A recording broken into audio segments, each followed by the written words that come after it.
wabarakatuh. Selamat pagi pemirsa Doho TV dimanapun Anda berada. Senang sekali saya Ita Kurata bisa menjumpai Anda di satu program kesayangan kita, Indonesia Menuju Pintar Sekolah. Satu program yang pastinya akan memberikan Anda informasi dan juga inspirasi terputar bagaimana untuk dari prestasi dan juga keadaan kondisi informasi terkini dari sekolah-sekolah yang ada di Kediri dan juga sekitarnya. Hari ini kita tahu ya, kita sedang mengalami kebijakan pembelajaran tatap muka terbatas. Otomatis berbagai kebijakan yang terkait juga untuk model-model pembelajaran yang inovatif juga pastinya sudah diterapkan hari ini. Nah, ada satu pembelajaran yang menarik yang belum banyak orang ketahui tapi sudah lama sebenarnya, yaitu hybrid learning. Ini satu inovasi pembelajaran di mana bisa offline dan juga online secara satu waktu. Kita akan membahasnya secara pro kontranya seperti apa, tapi tentu saja saya tidak membahas itu sendiri. Hari ini sudah ada SMA Negeri 8 Kediri yang akan menemani saya untuk membahas topik yang sangat menarik ini. Tapi kita nanti juga akan membahas tentang bagaimana keunggulan dari SMA Negeri 8 Kediri. Saya akan memperkenalkan narasumber yang sudah hadir di studio Doho TV. Yang di ujung sana ada Dr. Anda Hanik selaku Wakakurikulum dari SMA Negeri 8 Kediri. Selamat pagi Ibu. Selamat pagi, Assalamualaikum. Waalaikumsalam. Kabar sehat Bu Hanik hari ini? Alhamdulillah sehat. Masih sehat, masih di tengah kesibukannya bersedia hadir gitu ya. Tadi katanya sempat ngajar ya, habis ngajar ya. Habis ngajar sampai jam ketiga tadi. Oke, langsung meluncur ke Doho TV. Oke, luar biasa. Habis ngajar langsung syuting begitu ya. Luar biasa. Kemudian dari Bu Hanik, selain dari Bu Hanik juga sudah ada Ibu Dini Setiayu SPD selaku tim kelas unggulan. Assalamualaikum Bu Dini. Waalaikumsalam. Kabar sehat hari ini? Oke, cerah bersinar ya. Kita pink semua. Kompakan ya. Luar biasa sekali. Oke. Jadi nanti kita akan membahas seputar bagaimana kondisi dan juga kegiatan di SMA Negeri 8 juga. Tapi sebelumnya untuk dari Bu Hanik, silakan untuk menyapa warga dari SMA Negeri 8 Kediri. Silakan. Assalamualaikum warahmatullahi wabarakatuh. Alhamdulillah teman-teman, kita diundang Doho TV untuk menyampaikan informasi-informasi yang kita punya. Jadi yang kita punya, kemudian juga nanti bagaimana kita sampaikan ke masyarakat agar masyarakat semuanya tahu dan istilahnya nanti bisa masuk ke SMA Negeri 8 Kediri. Jadi SMA Negeri 8 Kediri semakin dipercaya, semakin dikenal oleh masyarakat. Tapi sudah terkenal begitu ya. Siapa sih yang kenal SMA Negeri 8 gitu ya. Dengan segudang prestasinya khususnya di bidang olahraga ini yang paling jagoannya begitu ya. Sebelum kita mengupas lebih dalam tentang SMA Negeri 8 Kediri dan juga tentang tema kita hari ini yaitu hybrid learning, mari kita simak satu video profil dari SMA Negeri 8 Kediri yang satu ini.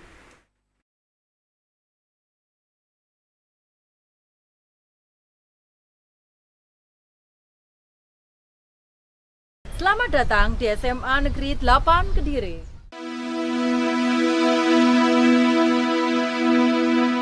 SMA Negeri 8 Kediri sangat strategis dan mudah terjangkau karena terletak di jantung kota Kediri, tepatnya di Jalan Pahlawan Kusuma Bangsa, nomor 77, Kota Kediri. Sebelah timur berbatasan dengan Stadion Brawijaya. Sebelah utara berbatasan dengan kolam renang Tirtoyoso yang sangat menunjang kegiatan peserta didik dalam bidang olahraga. Dan di bagian depan berbatasan dengan Memorial Park yang merupakan salah satu ikon kota Kediri.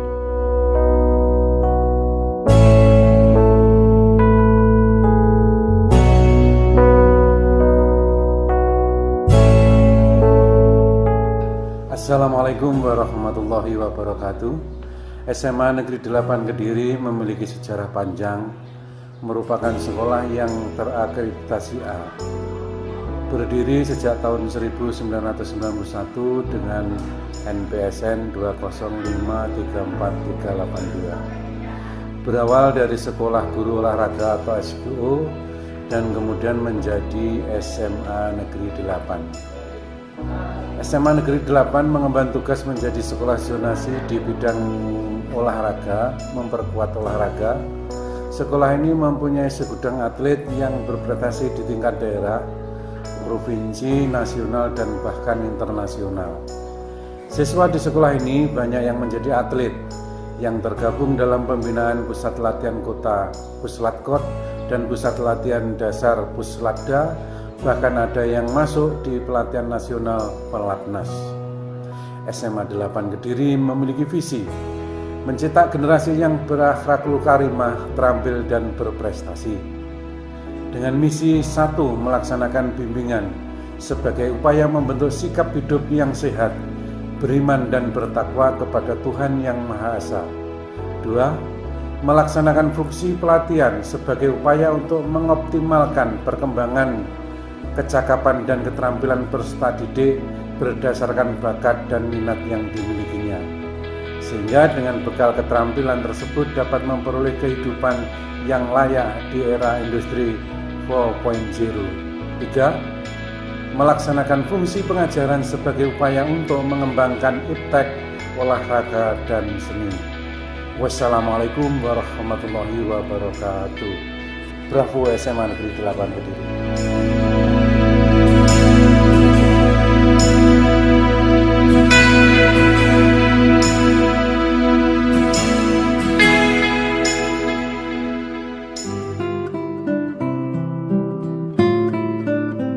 Assalamualaikum warahmatullahi wabarakatuh. Waalaikumsalam warahmatullahi wabarakatuh.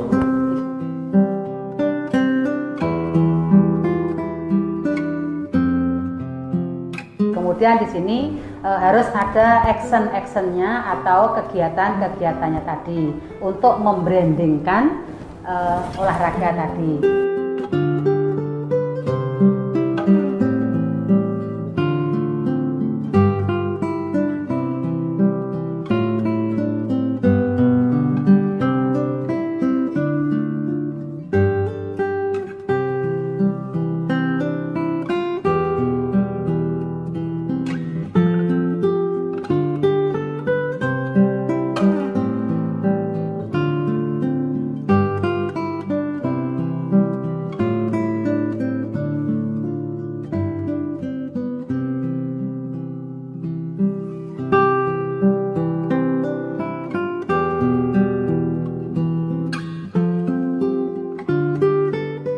Assalamualaikum warahmatullahi wabarakatuh.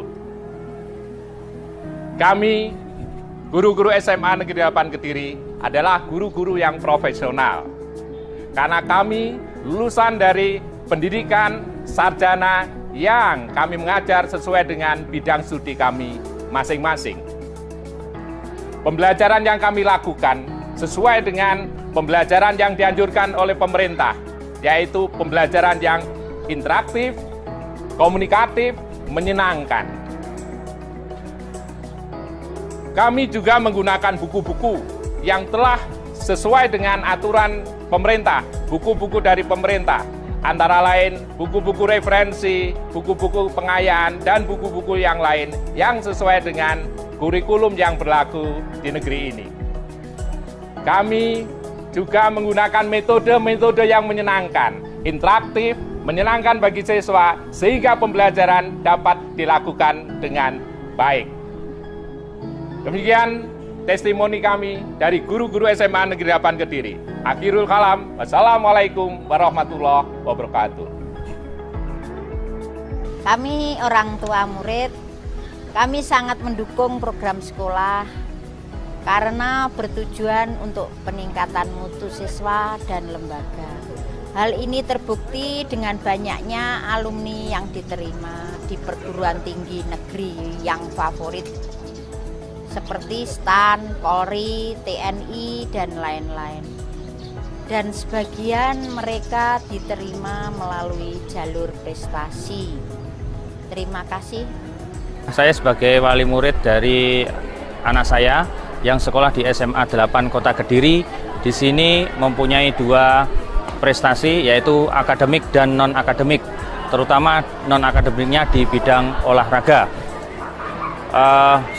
Kenapa anak saya bersekolah di sini? Karena biar olahraganya juga semakin bagus, dan harapan saya anak saya sekolah di sini supaya prestasi olahraga dan akademiknya juga bagus. Karena sekolah SMA 8 Kota Kediri termasuk sekolah pengembang bakat olahraga. Terima kasih. Kami bangga menjadi siswa di SMA Negeri 8 Kediri ini karena kami dibimbing oleh guru yang baik dan profesional. Selain mendapatkan ilmu pengetahuan, kami juga punya kesempatan yang besar untuk mengembangkan bakat dan minat kami, terutama dalam bidang olahraga.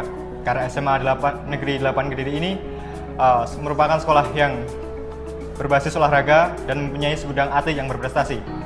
Saya sendiri adalah seorang atlet sepak bola dari klub Persidikap Kediri. Dan saya merasa kalau SMA 8 Kediri ini akan bisa memberikan saya wadah untuk lebih berprestasi lagi dalam bidang olahraga. Terima kasih.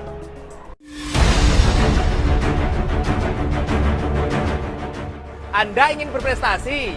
Tempatnya di sini.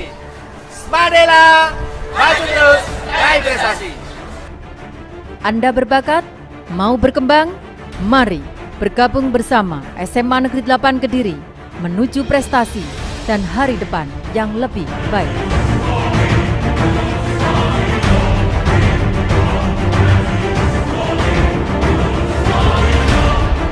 Kurikulum yang diterapkan di sekolah ini adalah kurikulum tahun 2013.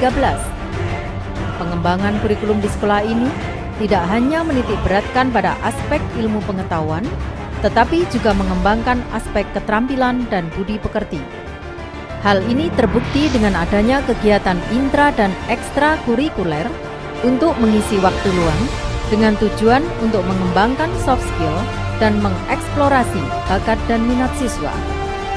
Hal tersebut sejalan dengan 4 pilar pendidikan dari UNESCO, yaitu how to know, how to do, how to be, dan how to live together.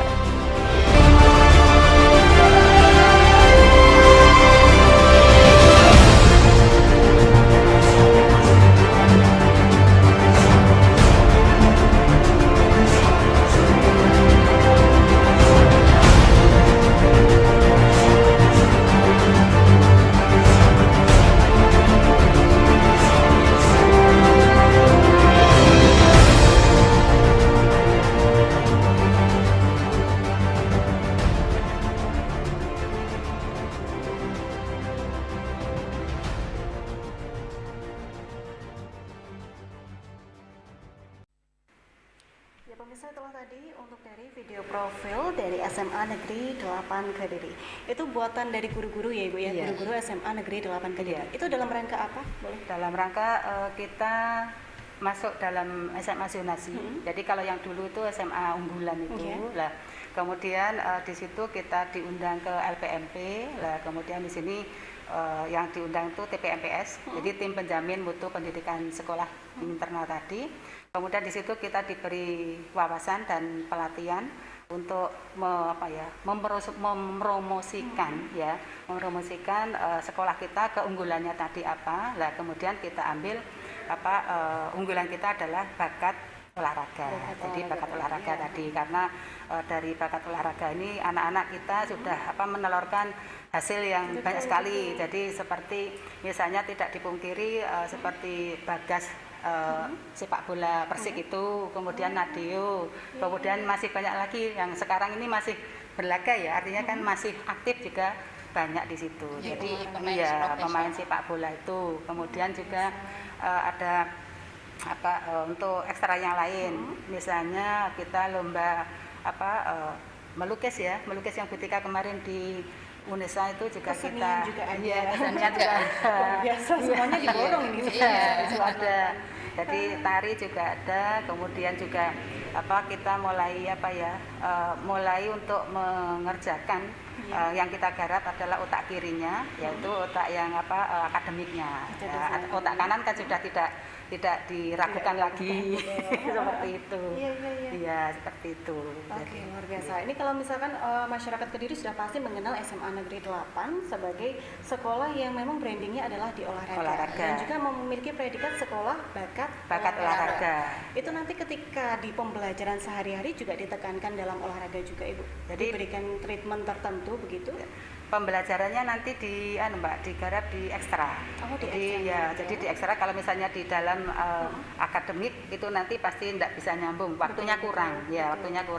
Jadi nanti kita fokuskan di ekstra, kemudian di sini nanti tetap kita dampingi Jadi ada pembinanya dari Bapak Ibu guru, kemudian juga kita mencari pelatih dari luar tadi, karena kan kita juga menyesuaikan dari aturan-aturan dari pemerintah tadi, seperti itu. Jadi kan tidak bisa kita untuk SMA 8 tadi tanpa ekstra yang banyak itu tidak mungkin bisa, seperti itu. Jadi memang treatmentnya luar biasa fokus sekali, karena dari pelatihnya juga mendatangkan dari luar. Iya, sangat profesional sekali dididik ya. Jadi tidak diragukan untuk dari lulusannya. Tadi juga sempat disebutkan akan fokus juga ke akademik. Iya. Apa sih yang dipersiapkan? Yang kita siapkan untuk akademik di sini kita mulai tahun ini tapi sebenarnya kita sudah uji coba. Jadi saya sendiri sebagai wakakurikulum berpikir pada saat itu masa olahraga terus ini bagaimana, kemudian akhirnya saya hanya dengan tim itu menyisihkan, menata anak-anak yang kita prediksi nilai bagus, kemudian juga pembelajaran katakanlah anak tadi banter gitu Mbak ya. Nah, banter kita kelompokkan dalam kelas. Untuk yang IPA tadi itu masih satu kelas, saya uji coba satu kelas, kemudian IPS-nya satu kelas. Kemudian kita garap, saya tidak menginformasikan kepada Bapak Ibu guru karena kan kita nanti kalau menginformasikan kan nanti malah kudu seperti ini. Saya kan namanya uji coba ya. Uji coba ya kita tata Bapak Ibu guru. Penataan Bapak Ibu guru di sini saya kan minta MGMPS ya. Jadi dari MGMPS manapun saya terima. Tapi anaknya yang kita siapkan tadi. Alhamdulillah untuk tahun ini sudah ada hasil. Jadi 3 tahun yang kemarin itu dicoba kelas 10, kemudian kelas 11, kelas 12. Artinya anak ini tidak kita gonta-ganti tetap kelasnya itu. Saja ya. Kemudian hasilnya alhamdulillah separuh lebih masuk di senam PTN. Gitu. Sudah terlihat nih hasilnya. Begitu terlihat, akhirnya kan saya memberanikan diri untuk matur Bapak Kepala Sekolah tadi, kita ajak komunikasi lah dengan teman-teman juga. Akhirnya kita berani untuk membuka kelas unggulan. Alhamdulillah tahun ini sudah ada kelas unggulan. Tapi tetap kan dari orang tua wali murid tadi yang berkenan. Artinya kan kita tidak memaksa. Tidak memaksa, kemudian yang berkenan karena posisi pandemi kita berikan link pendaftaran. Alhamdulillah kita dapat kelas 10-nya tadi itu 2 kelas untuk IPA, kemudian 1 kelas untuk IPS, kelas 11-nya 1 kelas IPA, 1 kelas IPS, seperti itu. Kelas unggulan tersebut begitu. Karena memang sudah diuji coba hasilnya sudah terlihat begitu ya. Seperti itu. Nah, Ibu, untuk dari sehari-hari kegiatan pembelajarannya, adakah yang berbeda untuk dari kelas unggulan dan juga nanti kelas biasa? Kalau untuk kelas reguler ini sama. Jadi posisi pandemi karena posisi pandemi ini kita kan harus berinovasi tadi. Betul. Ya. Untuk yang reguler tetap kita ikuti aturan dari pemerintah, online belum boleh tatap muka, PTM terbatas pun juga belum boleh. Nah, kemudian untuk yang unggulan ini kita kita Zoom meeting kan. Jadi pada saat online kita harapkan Bapak Ibu guru tadi, bukan diharapkan, diharuskan untuk pembelajaran Zoom meeting ataupun juga itu yang langsung online itu, jadi langsung tatap muka di komputer Google Meet seperti itu. Tapi kan juga intinya kita membekali anak-anak tadi, artinya juga kita motivasi orang tua juga dengan anak-anak. Tapi kan kita juga sebelumnya kita sosialisasi, jadi tidak mungkin kita langsung gini, tidak mungkin, kita sosialisasi ke orang tua, kemudian orang tua paham. Kemudian di sini yang kita kerjakan ini programnya, karena kan memang masih pandemi. Betul. Untuk yang lain-lain kan juga belum berani seperti itu. Dan ini juga sudah termanajemen dengan baik, sudah dibentuk satu tim kelas unggulan. Ini juga ada di dalam itu. Tim dari kelas unggulan. Untuk tim dari kelas unggulan boleh untuk siapa-siapa saja dan tugas-tugasnya apa saja sih Bu, satu tim itu? Satu tim ada 4. Jadi ada ketuanya, namanya adalah Pak T. Yunanto SPD, selaku ketua, saya sekretarisnya. Terus kemudian untuk bendaharanya ada Bu Laila, Bu Laila Fitriah SPD, kemudian ada anggotanya Bu Wahidah Komariah MPD. Gitu. Jadi ada 4. Kami mengelola semua program kelas unggulan. Jadi awalnya memang seperti yang disampaikan oleh Bu Hani bahwa SMA 8 tidak dipungkiri adalah SMA yang brandingnya adalah olahraga. Tapi kemudian dari keresahan-keresahan kok SMA 8 akademiknya kok belum muncul gitu. Akhirnya dari itu kemudian kami bersama-sama tim dengan persetujuan Ibu Kurikulum dan Bapak Kepala Sekolah untuk adanya kelas unggulan. Jadi kelas unggulan ini kita fokuskan pada akademik. Nah, untuk prosesnya kemarin ini awal untuk kita merancang secara profesional begitu, secara lebih bagus lagi. Jadi dari mulai awalnya sosialisasi pada orang tua, gitu. Terus kemudian kalau untuk yang kelas 10 sosialisasi, kelas 11 juga sosialisasi. Untuk kelas 11 kita ngambil dari anak-anak yang mungkin yang pertama adalah mau dulu. Kita tidak memerlukan, tidak harus anak itu pinter, tidak harus, tetapi kita mau untuk kita didik dengan baik. Iya, minat belajarnya tinggi. Iya, dia memiliki minat belajar yang tinggi. Kemudian kita perhatikan juga dari nilai rapot mereka di kelas 10. Itu yang untuk kelas 11. Kalau untuk kelas 10 yang pertama adalah angket, mau tidak mau. Jadi kita ambil itu, kemudian kita ambil dari tes potensial akademik. Jadi sebelum masuk itu anak-anak sudah ada tes potensial akademik. Jadi dari situ nilainya kita lihat, kemudian dari tes IQ juga.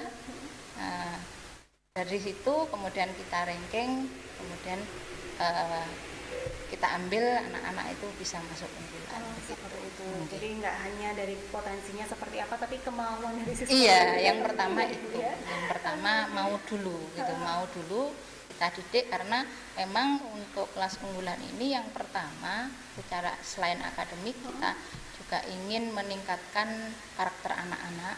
Karakter itu yang pertama, kemudian kita bekali nanti anak-anak dengan life skill. Selain dari akademiknya kita berikan pelatihan-pelatihan, mungkin ada KIR, terus kemudian untuk public speaking, jurnalistik, ada juga pelatihan khusus. Iya, ada. Mungkin untuk peningkat karakter ada pembiasaan, terus ada outbound dan sebagainya, untuk semakin mereka punya karakter yang baik. Luar biasa sekali, karakternya terbentuk juga, karakter untuk bersaing secara sehat dengan teman-teman begitu ya. Tapi otomatis untuk dari pendampingan juga terus dilakukan untuk dari siswa-siswanya, dipantau terus ya Ibu ya? Iya, pasti kita pantau terus dari situ.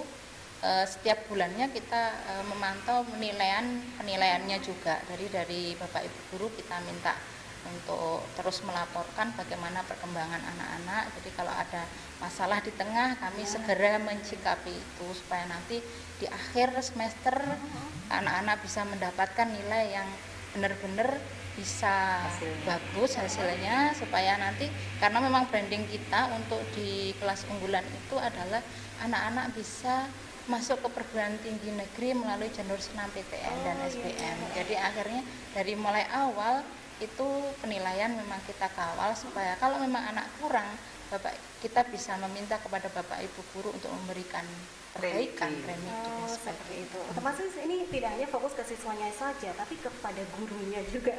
Harus ada pendampingan bagaimana ini saya harus mengajarkan kelas unggulan. Itu sudahkah diberikan arahan-arahan begitu Ibu? Iya.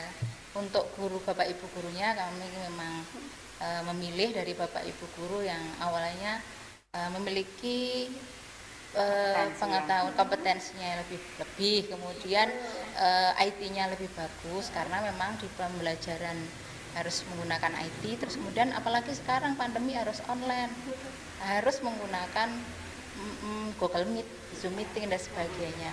Tidak hanya pakai WA, pakai terus enggak seperti itu, atau mungkin bisa menggunakan video pembelajaran. Jadi Bapak Ibu Guru juga banyak yang sudah pinter-pinter membuat video pembelajaran. Iya. Tadi aja bikin video profil bisa sebagus itu Iya. loh ya Bu Hanik ya. Bu Hanik juga Iya. yang ikut membuat satu video profil tersebut. Luar Iya. biasa sekali ya. Jadi dari gurunya memang sudah unggulan, siswanya juga sudah Iya. unggulan gitu ya. Iya. Untuk tanggapan dari orang tua, Ibu boleh seperti apa untuk dari menanggapi kelas unggulan ini? Sangat mendukung sekali kan? Iya, jadi untuk tanggapan orang tua di sini sangat mendukung. Karena kan kita sosialisasi kepada orang tua, artinya seperti ini program kita, nanti kedepannya seperti ini, nyambungnya ke akreditasi dan seterusnya nyambung dan seterusnya seperti itu. Kemudian juga anaknya kan mau berkembang, ya kemudian juga mempunyai satu life skill tersendiri tadi, sehingga di sini alhamdulillah Bapak Ibu orang tua wali murid itu mendukung semua. Jadi intinya kan kita tadi tidak mengharuskan harus masuk di unggulan, tapi kita tawarkan. Jadi kita menawarkan, alhamdulillah di situ Bapak Ibu orang tua wali murid itu banyak yang belilah kasarannya, yang laku tadi. Nah di situ ini yang mau kita garap itu untuk yang otak kiri tadi, jadi akademik itu. Nah di sini kita wajibkan anak-anak yang unggulan tadi itu harus mengikuti pendampingan Olimpiade Sains. Nah, ya, nanti kalau yang IPA ya IPA, kan ada kimia, fisika, biologi, matematika. Tapi untuk yang IPS kan ada geografi, kemudian sosiologi dan seterusnya tadi, ada bahasa Inggris juga. Nah, tinggal dia milih. Nah, tapi ini diwajibkan. Jadi kita wajibkan, lah biar nanti paling tidak dia juga punya satu kemampuan. Lah kemudian kalau kita nanti ikut lomba, biasanya kan tiap tahun ada. Betul. Ya di situ nanti mudah-mudahan kita bisa nyantol banyak kan seperti itu. Ini salah satu usaha sekolah ya, usaha sekolah karena enggak dipungkiri untuk Olimpiade ini biasanya kan barat sungai yang berperan seperti itu. Sekarang pengen diambil alih ini ya. paling tidak kita kan berusaha bisa ikut berusaha seperti itu. Dan hasilnya kan luar biasa karena dididiknya sejak awal gitu Iya. dikelompokkan dalam satu kelas Iya. gitu. Tapi untuk dari kelas reguler dan juga ada untuk dari pelatihan seperti itu Iya. juga mau dan juga Iya, boleh. boleh. Iya, reguler tapi yang unggulan ini kita wajibkan. Ya, tapi kalau yang reguler itu kan memang kita ada kebijakan tadi untuk anak tadi diwajibkan harus mempunyai 2 ekstra. Ya, Harus wajib harus ya Ekstra, ada 2 ekstra. Ya, ekstranya tadi tergantung dia. Tapi kalau untuk anak unggulan salah satunya harus Olimpiade ini. Oh, Iya, gitu. salah satunya harus Olimpiade ini. Olimpiade dan satu yang lain. Yang lain tadi, life skill tadi. Ini harus siap-siap ya untuk dari guru mendampingi kalau misalkan Iya. siswa-siswanya mengeluh, aduh banyak sekali Ibu gitu, apalagi persaingannya ketat gitu. Iya, Adakah itu. keluhan seperti itu Ibu? Atau kayak ya udah jalan aja gitu siswa-siswanya? Ya pasti ada gitu loh. Tapi memang kita harus Bapak Ibu gurunya juga harus memang selalu siap ketika anak-anak untuk ada keluhan begini pelajaran kita, apalagi kita tatap muka dan daring seperti ini. Banyak anak-anak yang mengeluh ketika daring meskipun sudah di Google Meet tatap muka online ya, tetapi tetap ketika tatap muka terbatas yang sesungguhnya anak-anak masih tidak bisa gitu. Masih kurang Iya, begitu masih ya. kurang. Mohon dijelaskan kembali begitu. Karena memang pembelajaran tatap muka terbatas, waktunya juga sangat Terbatas. terbatas. Iya, Dari iya. mapelnya terbatas. Iya. gitu ya. Kalau PTM terbatas untuk dari SMA Negeri 8 sudah berarti ini Bu ya? Sudah. Sudah jalan berapa minggu ini? Ya dari aturan dari pemerintah itu, dari surat edaran Pak Wali ataupun Pak Bupati itu, Ya. langsung kita Seninnya kita ada kesepakatan dari rapat dari Capdin itu dengan Pak Kasih SMA. Nah itu diputuskan Senin harus jalan PTM itu. Nah, kemudian di sini juga kita sama-sama, artinya kan kita ngikuti aturan aja ya, itu kita mulai jam 7 ya, sampai jam 9. Jadi 4 jam pelajaran. 1 jam pelajaran kan hanya 30. Nah, kemudian nanti yang sisanya daring dari luar itu nanti jam setengah 11 dengan harapan anak kita kan tidak semuanya dekat. Ya, artinya kan nanti sampai di rumah itu jam paling tidak prediksi 1 jam lah baru nanti belajar lagi seperti itu. Dan Ya. mata pelajarannya juga yang mungkin yang penting atau yang paling urgent untuk ditatap muka begitu ya Ibu ya. Kalau Dipilih seperti itu. enggak, kalau ini kita karena nanti kalau misalnya kita pilih ya, itu nanti pasti bentrok jadwal. Ya, bentrok jadwal, gurunya satu ngajar di mana-mana kan nanti tidak mungkin bisa. Tetap kita jadwal sesuai seperti biasa. Hanya saja nanti untuk 2 minggu ya, 2 minggu berjalan itu nanti mapel yang di online kan 4 itu nanti kita balik ke pagi. Seperti itu. Jadi artinya biar semua dapat gitu loh ya. Jadi anak tadi jadi dalam satu kelas dia yang jam 1 sampai 4 PTM terus. Nah, itu nanti 2 minggu. Nah, kemudian 2 minggu berikutnya yang siang itu PTM seperti itu. Biar semua dapat gitu loh. Iya. Jadi satu mata pelajaran itu bisa dibilang dapat jatah berapa jam pelajaran? 2 jam pelajaran gitu ya. Biasanya kalau misalnya di SMA 8 kita sesuai dari kurikulum aja. Katakanlah kimia tadi 3 jam, kita tata 3 jam karena menata jadwal itu juga tidak semudah. Kurikulum ini ya. Jadi sangat sulit sekali. Jadi daripada nanti kita istilahnya Bapak Ibu guru tadi, waktunya lupa, lebih baik seperti itu. Jadi kimia 3 jam ya 3 jam sesuai aturan tadi. Kemudian baru kita balik tadi. Itu nanti akan dapat semua seperti itu ya. Jadi sekitar 1,5 jaman untuk 2 jam pelajaran. Itu memang harus pintar-pintar mengatur waktu untuk dari guru. Iya. Apalagi kalau misalkan 2 jam pelajaran yang hanya 1 jam begitu. Itu manajemennya seperti apa itu? Adakah untuk dari guru bagaimana untuk dari mengatur jam pelajaran tersebut? Kalau jam pelajaran kan seperti sudah disampaikan Bu Ani, tetap seperti itu. Tetapi kalau kita pada saat mengajar kita ambil materi-materi yang urgen, yang kiranya dia esensial, itu yang kita lebih tekankan di tatap muka. Kemudian seperti itu. Terus untuk tambahan Mbak juga untuk unggulan tadi kan Bu Hani menyampaikan unggulan sebelum ada tatap muka gitu ya, tatap muka di depan jam 7 sampai jam 9. Unggulan kegiatannya itu ada bimbingan belajar juga.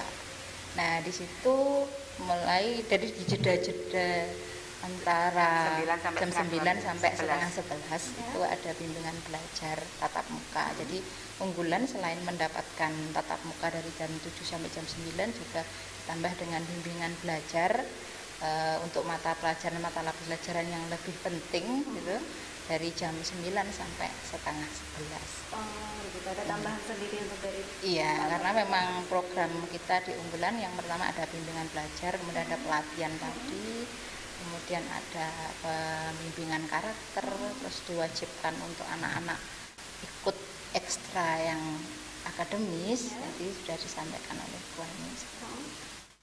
Jadi sekolah tidak hanya menuntut atau meminta agar sesuai dengan standar, olimpiade, tapi juga memfasilitasi untuk pembelajaran tersebut, gitu ya. Oke, luar biasa sekali untuk dari kelas unggulan dan juga PTM yang ada di SMA Negeri 8 Kediri. Tentunya untuk melaksanakan pembelajaran tatap muka terbatas, ini ada langkah-langkah yang harus disiapkan oleh sekolah itu ya. Karena juga kebijakan menuntut seperti itu. Kalau dulu sebelumnya untuk persiapan dari PTM terbatas apa saja yang dilakukan? Persiapannya ya otomatis kita kebersihan ruang rombelnya, kemudian juga prokes dari rombel, prokes dari pelaksanaan teknis semua tadi. Nah, kemudian setelah dipakai pembelajaran pasti dipakai semprot itu.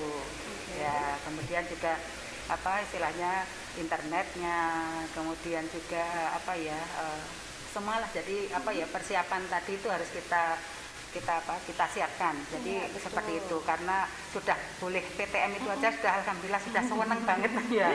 Hampir 2 tahun kan enggak ketemu siswanya. Nah, kemudian seperti itu ya. Jadi kesempatan emas ini ya harus dimanfaatkan dengan baik. Dan juga tadi kemarin juga sempat vaksinasi untuk dari murid. Itu juga satu persiapan. Juga Karena diwajibkan kan untuk dari murid harus vaksin ketika masuk ke sekolah.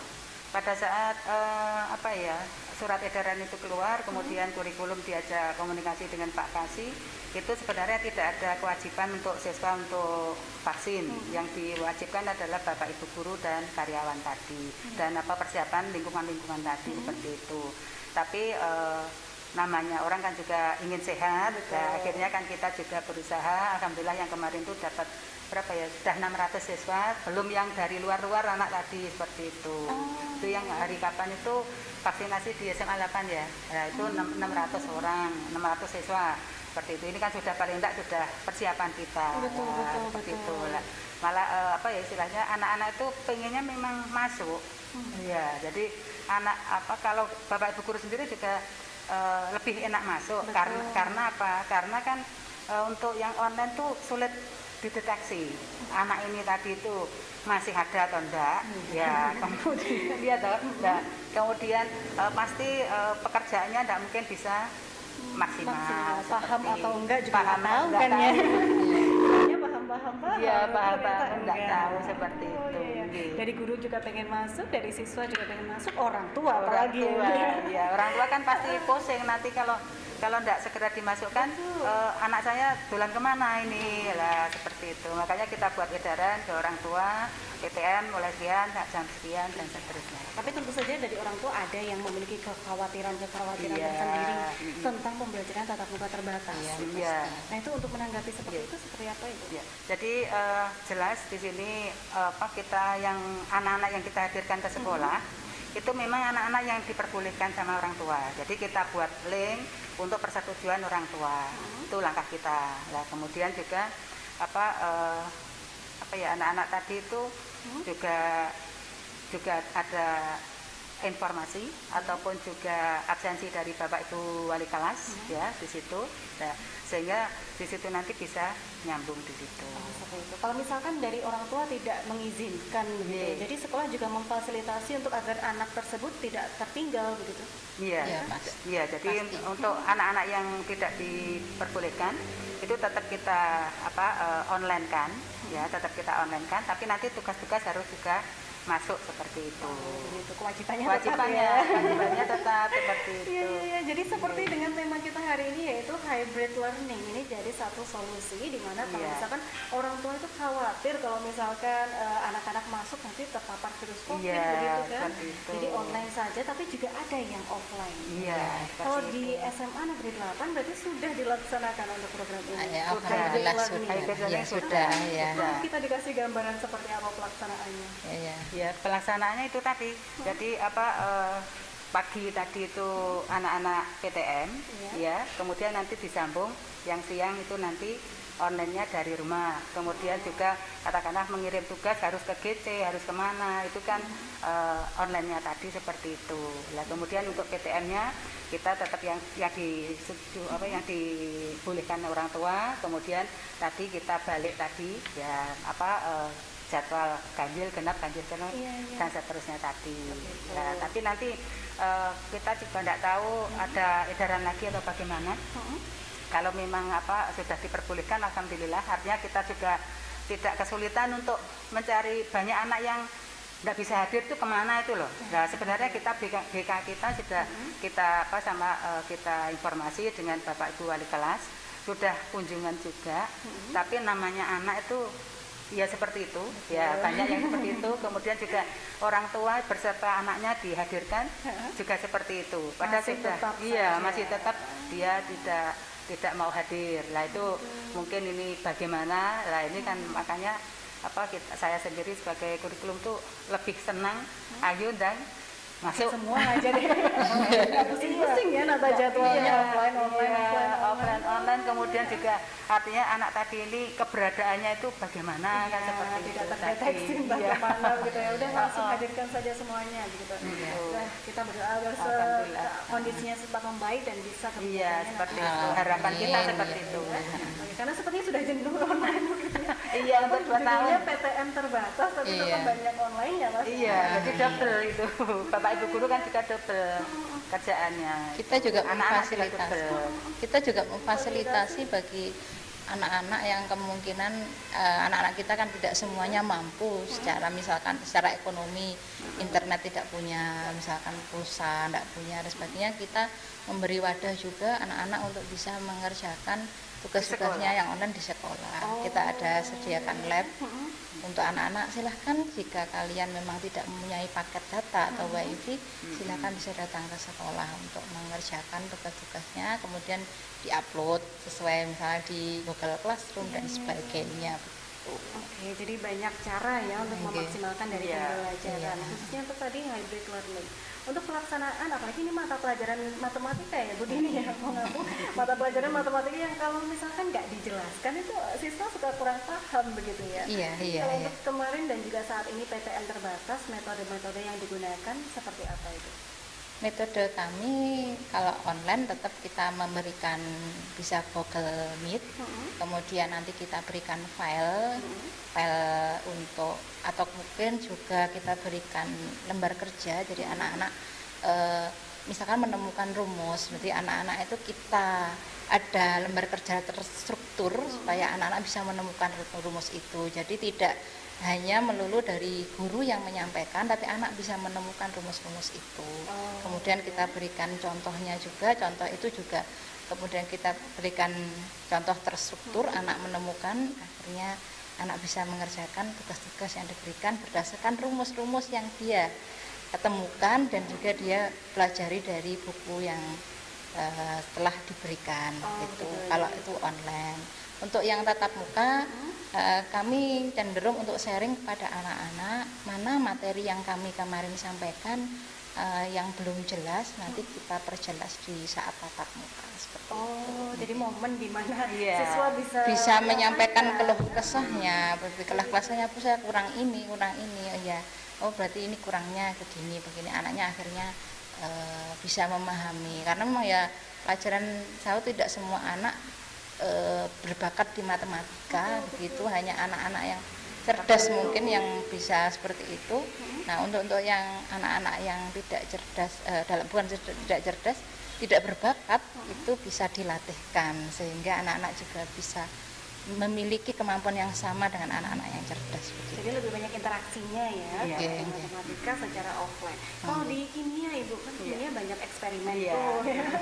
Nah itu gimana? Kan ada yang online, ada yang offline. Otomatis tidak bisa untuk memakai satu pembelajaran yang sama. Nanti model pembelajarannya nggak bisa macam-macam gitu. Jadi kalau untuk kimia, apalagi saya ngajar kelas 10 kan masih dasar ya, masih dasar kan ini anak pasti bingung tadi.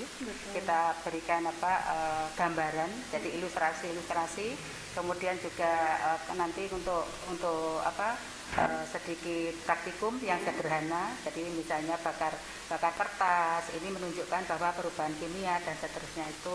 Nah, akhirnya kan anak sudah memiliki kemampuan ya. Oh berarti ini ternyata seperti ini. Jadi kita beri file juga. Kemudian juga kalau yang PTM sama. Jadi untuk yang pernah saya coba di Google Meet itu, di dalam Google Meet itu anak-anak presentasi pakai PowerPoint gini-gini. Tapi di situ saya tanyakan sudah paham semua, sudah. Tapi ternyata setelah tatap muka harus baleni lagi. Ngeblank gitu ya. Harus baleni lagi karena kan memang ya tidak semuanya paham ya, mungkin terbatas jaringan juga bisa seperti itu. Sebenarnya enak ya untuk internet online tadi enak. Artinya kan jarak jauh bisa. Katakanlah untuk anak kita yang olahraga itu kan juga mudah. Jadi misalnya anak-anak yang olahraga tadi itu dia sedang pelatihan kemana atau mungkin tryout kemana, itu dia tetap bisa kasih tugas. Ya, tapi kan tergantung juga jaringannya tadi. Ya, karena anak kita kan tidak semuanya dari kota, kemudian juga ada yang dari desa, kemudian juga terkait kuota tadi ada yang habis gini-gini. Nah, itu tapi cuma kalau misalnya Google Meet atau Zoom pasti kendalanya itu tadi kuotanya. Bu, maaf saya keluar dulu. Kenapa? Paketan saya habis, seperti itu. Banyak ya isinya ya Bu. Susah sekali ya agar semuanya bisa merasakan satu yang sama karena banyak prasarana yang juga tidak bisa sama begitu. Oke, luar biasa. Itu tadi kelebihan, salah satu kelebihannya bahwa bisa menjangkau yang di jauh sana yang ada kesibukan gitu ya. Tapi kekurangan juga tidak bisa secara maksimal jelas tidak bisa maksimal tadi. Kalau untuk dari guru ini Bu, tantangan atau kendala paling besar dalam melaksanakan pembelajaran secara offline dan juga online itu tentu harus membagi fokus ya. Iya. Silakan. Jadi kalau dari guru ini kendalanya Mbak, jadi tidak semua guru kita tadi itu melek IT, maaf ya, jadi artinya menguasai IT tadi, masih juga banyak, masih ada, jadi masih ada yang kurang ya. Kemudian juga di sini paling tidak kita sudah memotivasi, jadi dalam rapat-rapat komunikasi di grup-grup. Nah ini apa istilahnya, kita memberikan wawasan. Nah kemudian juga paling tidak alhamdulillah ya, kita sekarang sudah paling tidak sudah apa ya, sudah banyak yang bisa gitu loh. Nah, jadi yang dulunya itu ogah-ogahan, sekarang sudah minat untuk IT tadi seperti itu terkait dengan online. Dan kemudian kalau yang offline ya jelas tergantung dari Bapak Ibu guru tadi. Ada juga yang namanya orang tadi ingin sehat ya, nanti kayak masuk nanti apa kena tertular gini khawatir lah seperti itu. Paling enggak kan juga ada sinkronis tadi, jadi paling enggak nanti kalau sudah diperbolehkan, artinya ada aturan gini, lah ini loh ya sudah, kita sudah boleh masuk, alhamdulillah gini. Sudah ada contohnya, sudah ada contohnya aman gitu. kok ini. Iya, seperti itu gitu loh. Dan tugas guru juga tambah berat karena memang harus memastikan di kelas itu siswa mematuhi protokol kesehatan. Iya, seperti itu. Apalagi untuk di unggulan, memang kami berusaha untuk mewajibkan Bapak Ibu guru ketika online bisa Google Meet supaya ada tatap muka interaksi antara siswa begitu. Makanya kami dari tim juga memberikan pendampingan kepada Bapak Ibu guru bagi yang belum menguasai, yang belum mencoba untuk Google Meet. Ayo kita belajar bareng-bareng begitu. Jadi ada tutor sebaya begitu. Oh, ada tutor sebaya di antara guru-guru. Iya, supaya Bapak Ibu guru. Begitu seperti itu ya. Iya, dari Bapak Ibu guru yang bisa, ayo kita belajar bareng untuk bisa mungkin ada yang malu untuk mau bertanya dan sebagainya, mungkin dengan temannya yang lebih dekat gitu bisa. Akhirnya Bapak Ibu guru juga termotivasi untuk bisa menggunakan IT pada saat pembelajaran online. Itu tidak hanya lewat WA, mungkin Google Classroom hanya sekedar tugas dan sebagainya, tapi bisa tatap muka dan sebagainya. Video interaktif. Tapi dari siswa memang harus dipastikan semuanya memiliki sarana prasarana dan juga kuota yang cukup karena Google Meet dan juga Zoom itu juga lumayan. Ya, makanya tadi ketika misalkan kita memfasilitasi anak-anak untuk yang tidak memiliki kuota. Kalau di kelas unggulan mungkin banyak anak-anak yang secara ekonomi lebih bagus, jadi punya wifi di rumahnya masing-masing. Tapi kalau yang di kelas lain gitu mungkin ada anak yang paketan ya habis, nggak bisa Bu saya ikut Google Meet hari ini. Enggak apa-apa, jadi tidak memaksakan anak tapi alasannya jelas gitu saja. Intinya kita melayani Mbak, jadi melayani, jadi Bapak Ibu guru harus melayani anak-anak ya. Jadi anak-anak yang seperti ini itu harus dilayani bagaimana ya, anak-anak yang seperti ini harus dilayani bagaimana. Artinya kan memang ya masih situasional seperti ini. Jadi kalau misalnya sudah masuk itu kita langsung pelayanan seperti ini.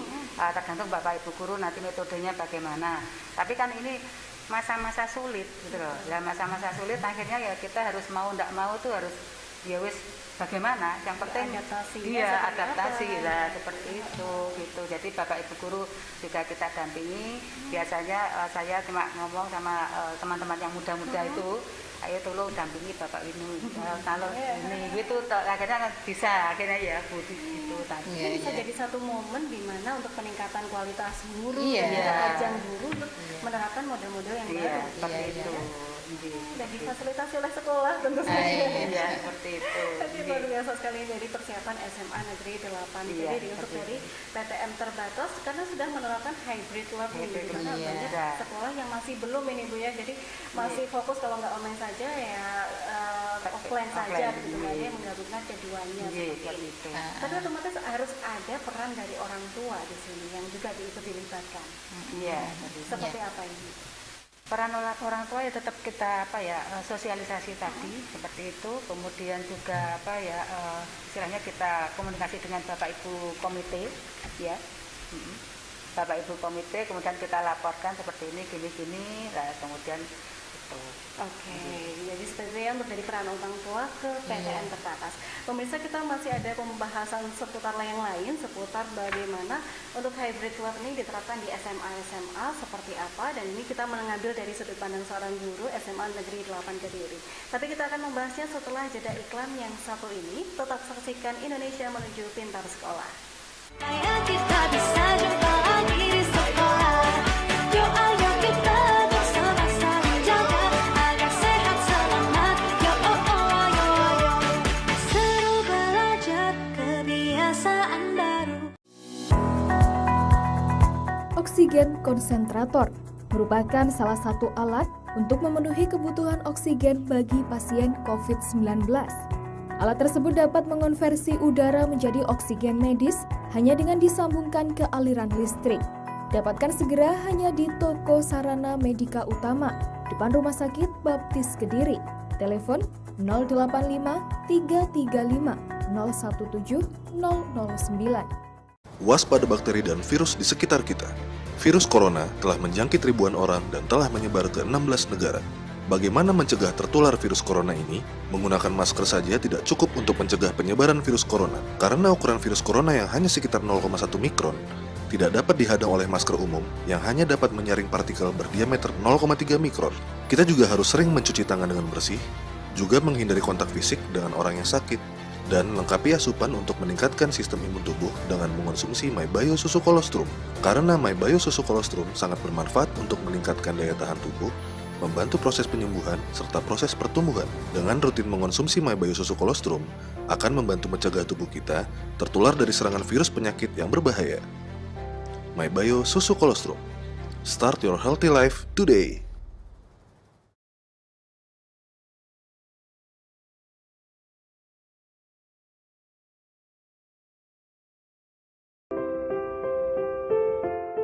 Oksigen konsentrator memiliki kapasitas 5 hingga 10 liter per menit, sehingga dapat menggantikan peran tabung oksigen untuk isoman. Dapatkan segera hanya di Toko Sarana Medika Utama, depan Rumah Sakit Baptis Kediri. Telepon 085 335 017 009.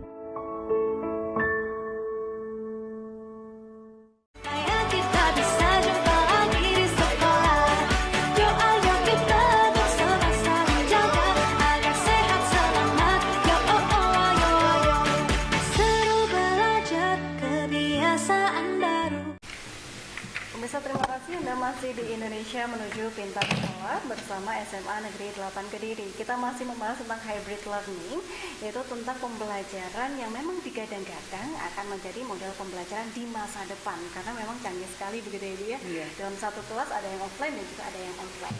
Ini kalau misalkan dari sudut pandang guru, setujukah dengan ini diterapkan di masa depan atau diterapkan dalam kehidupan sehari-hari nantinya gitu ya? Kalau saya pribadi di sini saya juga setuju saja. Artinya kan di sini kan kita mau berkembang ya. Betul. Jadi mau berkembang tadi bisa dilakukan di mana saja, itu nanti yang online tadi. Kemudian kalau utamanya untuk anak-anak yang atau mungkin yang sibuk tadi. Jadi kita kan olahraga, kemudian juga yang lain tadi. Nah, utamanya di olahraga tadi itu pasti anak-anak itu tryout kadang ke Malaysia, ya kadang ke Thailand, ya ikut poni, pertandingan kemana. Lah di sini kan perlu di situ tadi. Jadi hybrid learningnya di situ. Nah, kemudian paling enggak kan nanti kita kasih tugas atau mungkin di situ. Lah kemudian dia sudah mengerjakan dari sana.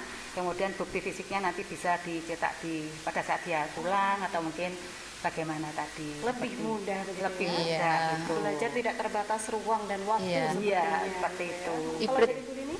Hybrid learning juga sangat cocok ketika menghadapi pandemi seperti ini. Ini pasti sekali karena memang kita tidak mungkin untuk melakukan dalam kondisi seperti tatap muka penuh, tidak mungkin. Makanya solusi yang utama memang harus Kalau saya harus hybrid learning. Separuh-separuh. Iya, separuh-separuh. Memang harus seperti itu.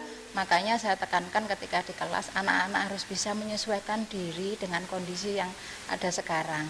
Pembelajaran tatap muka, mungkin Bapak Ibu gurunya lebih aktif di situ, tetapi ketika online yang aktif harus siswanya. Betul. Jadi siswa harus benar-benar bisa memilah-milah kapan dia bisa dalam arti online itu mengerjakan tugas-tugasnya. Kadang anak-anak itu ketika online, ini kesempatan saya untuk tidak melakukan apapun begitu. Tugasnya dibiarkan, nanti ketika Bapak Ibu gurunya menanyakan baru dia bingung gitu.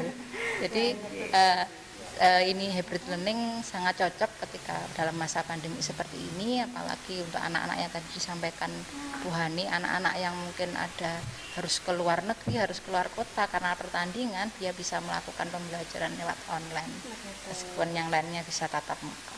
Banyak kelebihan yang bisa diterapkan ketika menerapkan hybrid learning tersebut, begitu ya. Salah satunya SMA Negeri 8 yang memang sudah melakukan hybrid learning, sudah merasakan manfaatnya juga. Oke, luar biasa sekali tentang hybrid learning. Kita juga akan sedikit menyinggung tentang untuk dari kelas unggulan yang tadi disampaikan di SMA Negeri 8 Kediri. Ini juga ada persiapan untuk studi lanjut dari siswa. Iya. Dari kelas unggulan memang kita utamakan bahwa nanti pada saat anak-anak lulus dari SMA Negeri 8, anak-anak bisa masuk perguruan tinggi negeri melalui jalur senam PTN atau SBMPTN. Kalau untuk jalur senam PTN, makanya nilai kami benar-benar kawal. Jadi kalau ada anak yang sekiranya nilainya kurang, maka kami berusaha untuk menyampaikan kepada Bapak Ibu guru pengajarnya untuk memberikan perbaikan supaya nilainya lebih memadai untuk bisa masuk senam PTN. Untuk SBM, yang jalur SBMPTN juga kita mewadahi, kita memberikan bimbingan belajar. Dari mulai kelas 10 kita sudah memberikan bimbingan belajar yang dimana nanti soal-soalnya juga setara dengan soal-soal yang disampaikan di senam PTN begitu. Selain juga akademik, kemudian juga ada pendampingan dari BK. Jadi kami berusaha untuk ada pendampingan dari BK, jadi semacam bimbingan karir gitu. Anak-anak milih nanti ingin jurusan apa, memberi motivasi kepada anak-anak supaya jurusan yang dia pilih tepat untuk dia pada saat nanti, sesuai dengan kemauan, mungkin bakatnya dan sebagainya. Jadi pendampingan secara pengetahuan psikologis dari BK, kemudian pendampingan akademik dari guru dan juga dari kemudian karakternya kita bangun supaya anak itu benar-benar menjadi anak yang punya karakter baik itu. Kemudian dia juga punya keterampilan yang bagus, life skill-nya juga bagus dari pelatihan-pelatihan yang akan kami berikan kepada anak-anak nanti. Jadi luar biasa sekali ya, kita sudah bisa membayangkan seperti apa nanti ketika lulus. Karakter terbentuk, untuk dari prestasi luar biasa sekali untuk dari SMA Negeri 8 Kediri. Gitu. Ada tambahan Bu?